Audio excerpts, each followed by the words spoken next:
Yeah, hi, I'm Marty, and I'm not opening my house this year, but I'm going to be open to people coming and getting in contact with me to get advice on different topics I'm going to cover. So I'm standing now in my power station shed, and I'm going to take you through the equipment that's in here. The main part of it is the actual Selectronics SP Pro.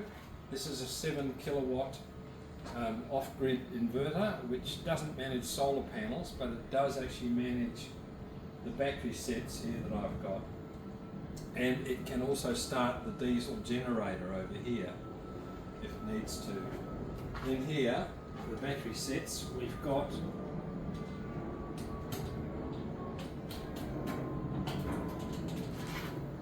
BYD batteries. There's 20 kilowatt hours of batteries here.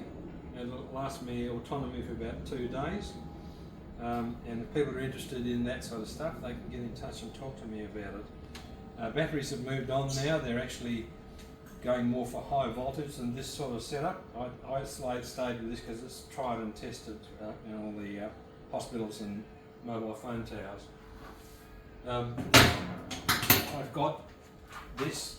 Selectronics also controls these two Fronius inverters.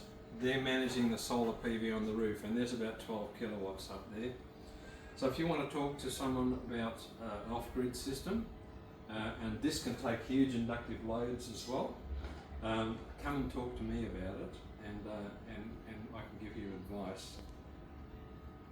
Now we've covered the shed, let's look at the back of the house. Up here I've got some old stuff on panels, but most of these solar panels here are for a grid connected system that still goes to the street.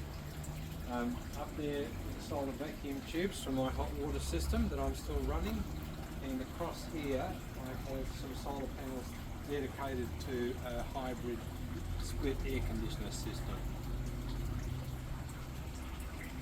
Here's my my reticulation system. It's run by a couple of solar panels, and it pumps water out the ground into tanks, and does retic for the whole garden. So if people are interested in that, they might want to get in touch with me.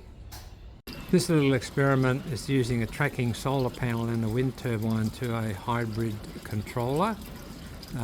It just doesn't earn its keep, but it's actually still running into a data logger. This is the 4 kilowatt grid connected inverter that I still have. What it does, it just pays for the connection fee to the house as an extra backup.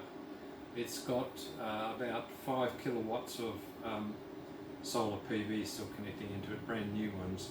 Now over here I've got an old legacy system, but it's still performing a function because the 12 volt battery that it charges, it's DC coupled, actually runs the solar heater pump and makes sure all the solar heater works, and it also provides some 12 volt lighting around the house. Over here is the first off-grid system that I built, 240 volt off-grid system. It's a MPP inverter. It can actually start a generator if it wants to. It can manage solar panels, and it can manage batteries at the same time. And the batteries that it's managing is 20 kilowatts hours of lead acid gel batteries down here. Yeah, so to finish up, if you want to get in touch with me, I'm happy to talk to you about a whole range of topics, from insulating your house through to setting up solar bore systems, off-grid systems, anything you might be interested in. Get in touch with me, and I'm happy to give free advice to people and share my knowledge that I've got from my experience over the years.